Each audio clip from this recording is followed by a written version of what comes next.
everyone, welcome back to English Listening Daily. where we help you improve your English, one real conversation at a time. I'm Alex. And I'm Emma. And today, Alex, I have to say, you picked a spicy topic. Spicy? Money. Everyone has opinions about money. True, but let me start with a question. Just sit with this for a second. Why do two people earning the exact same salary end up with completely different financial lives? One person retires early, travels the world, owns a home. The other person is still stressed about rent at 50 years old. Ooh, same income, different outcome. Exactly the same paycheck, totally different life. Okay, you have my attention. Is it luck? That's what most people think, but it's usually not luck at all. So if it's not luck, what is it? Habits and mindset. Today we're going to break down how wealthy people think about money. Not how much they earn, but how they use what they earn. So this isn't a get-rich-quick episode. No, sorry to disappoint anyone hoping for that. Good, because those episodes never work anyway. Right, this is about small, daily decisions that quietly build, or quietly destroy, your financial future. All right, I'm ready. Let's get into it. Let's start with one of the most important ideas in personal finance: the difference between an asset and a liability. Okay, simple version, please. Simple version: an asset puts money into your pocket. A liability takes money out of your pocket. Wait, that's it? That's it. People often think a big house or an expensive car makes them rich. But if that car is costing you a loan payment, insurance, gas, repairs, every single month. It's actually taking money away from you. Exactly. That's a liability, even though it looks like wealth. Okay, real-life example, because I need to picture this. Sure. Imagine two neighbors. Neighbor A buys a brand new luxury car with a loan. Neighbor B buys a modest used car and instead puts money into a small rental property. Let me guess. Neighbor B's rental property brings in monthly rent. Exactly. Money flows in. Meanwhile, neighbor A is paying money out every month for that shiny car. So the flashy car is actually making you poorer. In many cases, yes. It feels good for a photo, but it's quietly draining your bank account. Okay, that's honestly a little uncomfortable to hear. Welcome to Personal Finance. Practical tip. This week, look at one thing you own or pay for regularly and ask yourself honestly, is this an asset or a liability? Okay, next one.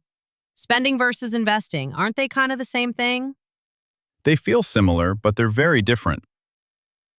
Spending is when money leaves and doesn't come back. Investing is when money leaves, but it's working for you somewhere else. Give me an example. Let's say you spend $50 on a nice dinner. Delicious, enjoyable, but gone. Straight into my stomach, never to return. Exactly. Now imagine you put that same $50 into a simple index fund instead. It just sits there. No, it grows. Slowly, over years, that money can multiply. It's not exciting in the moment, but it's incredibly powerful over time. So the dinner gives me instant happiness. The investment gives me future freedom. Perfectly said. Practical tip. This week, before one non-essential purchase, pause and ask, is this money working for me later or disappearing today? Okay, this next concept, I feel personally attacked already. Why? Delayed gratification. Basically, waiting for rewards instead of getting them now. Exactly. There's a famous psychology experiment, the marshmallow test. Researchers gave children one marshmallow and said, if you wait 15 minutes without eating it, you'll get 2. And let me guess, the kids who waited did better in life later? Statistically, yes. And the same idea applies to money. People who delay small pleasures now often build much bigger rewards later. Okay, but Alex, real talk. Waiting is hard. If I want new shoes, I want them now, not in 3 years. Totally fair. This isn't about never enjoying life. It's about being intentional. Maybe you still buy the shoes, but not every single month, and not with a credit card you can't pay off. So it's balance, not deprivation. Exactly. Small sacrifices now often create much bigger freedom later. Next time you want to buy something non-essential, wait 24 hours before deciding. If you still want it tomorrow, great. But often, the urge fades. All right, next concept. Multiple income streams. I hear this phrase everywhere lately. For good reason. Most people rely on one paycheck, but wealthy individuals often have several sources of income: a job, a side business, rental income, dividends. So if one disappears, You're not left with nothing. It's financial protection, like a table standing on multiple legs instead of just one. ooh, I like that image. Think about a teacher who also tutors online on weekends and invests a little in stocks. If she ever lost her teaching job, she wouldn't lose all her income. That actually sounds less stressful, not more. Exactly. It's not about working 20 hours a day. It's about building small streams slowly over time. Practical tip. This week, brainstorm just one small possible income stream, even something tiny like selling unused items online. Okay, next up. Thinking long term. I feel like this connects to everything we've already said. It really does. Wealthy people tend to ask, how will this decision affect me in 5 or 10 years? Not just, how do I feel today? That's a big mindset shift. It is. For example, someone might turn down a slightly higher paying job today because the other job offers better skills, connections, or growth for the future. So sometimes the worst choice today is actually the smarter choice long term. Exactly. Practical tip. Before your next big financial decision, ask yourself, will I be grateful for this choice in 5 years? Okay, this one surprised me when I first heard it connected to money. Learning new skills? Absolutely. Your skills are directly tied to your income potential. The more valuable your skills, the more opportunities and money tend to come your way.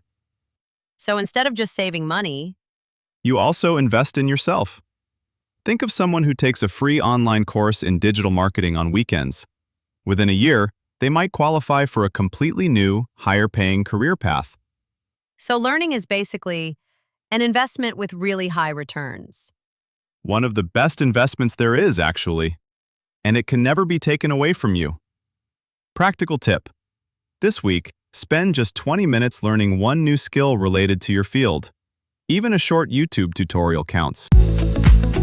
Okay, last concept. And I feel like this one ties everything together. It does. This is the idea of letting your money work for you, instead of you constantly working for money. Meaning, Instead of trading only your time for income, you build systems, investments, rental income, a small business, that continue generating money even while you sleep. money working the night shift. Exactly that. Imagine someone invests steadily for 20 years. Their money grows quietly in the background, and eventually, the investment returns become larger than their actual salary. That's kind of incredible, honestly. It really is. It's not overnight magic. It's patience, consistency, and starting early. Practical tip. This week, research just one simple way beginners start investing. Even researching for 10 minutes counts as progress. All right, before we wrap up, let's review some key vocabulary from today's episode. Great idea. Let's go one by one. First, asset. Something that puts money into your pocket. Example, my rental apartment is an asset because it earns me monthly rent. Next, liability. Something that takes money out of your pocket. Example, that expensive car became a liability because of its monthly payments. Investment. Money you put into something expecting it to grow. Example, she made a smart investment in the stock market. Wealth. Having a large amount of valuable resources, especially money. Example, true wealth is having enough passive income to cover your expenses. Passive income. Money earned regularly with little ongoing effort. Example, His online course brings in passive income every single month. Compound growth. When your money earns returns, and then those returns also earn returns. Example. Thanks to compound growth, her small monthly savings became a large amount after 10 years. Budget. A plan for how you'll spend and save your money. Example. Creating a monthly budget helped him stop overspending. Opportunity cost. What you give up when you choose one option over another. Example. The opportunity cost of buying that car was not investing the money instead. Dividend. A payment made to shareholders from a company's profits. Example. She earns a small dividend every quarter from her shares. And finally, financial goal. A specific target you're saving or working toward. Example. Her financial goal was to save enough for a home down payment in 3 years. Great vocabulary today. Okay, Emma, before we close, I want to ask you 3 questions. No pressure. Oh no. Okay, go ahead. First, do you think about your purchases as assets or liabilities before you buy them? Honestly, not always. Sometimes I buy things emotionally, in the moment. That's honest. Second question, do you currently have more than one source of income? No, just my job right now. But this episode is making me think about that. That's exactly the goal. Last question, if you imagine your financial life 5 years from now, are today's habits leading you there?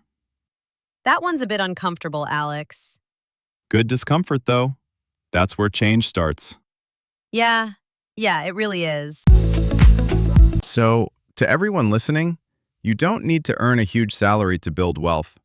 You need better daily decisions, patience, and a long-term mindset. It's not about being lucky. It's about being intentional. Exactly. And it starts today, with one small choice. So whatever step you take this week, even a tiny one, it counts. Thanks for listening to English Listening Daily. If today's episode helped you improve both your English and your financial knowledge, Please like, subscribe, and share this episode with a friend. see you next time.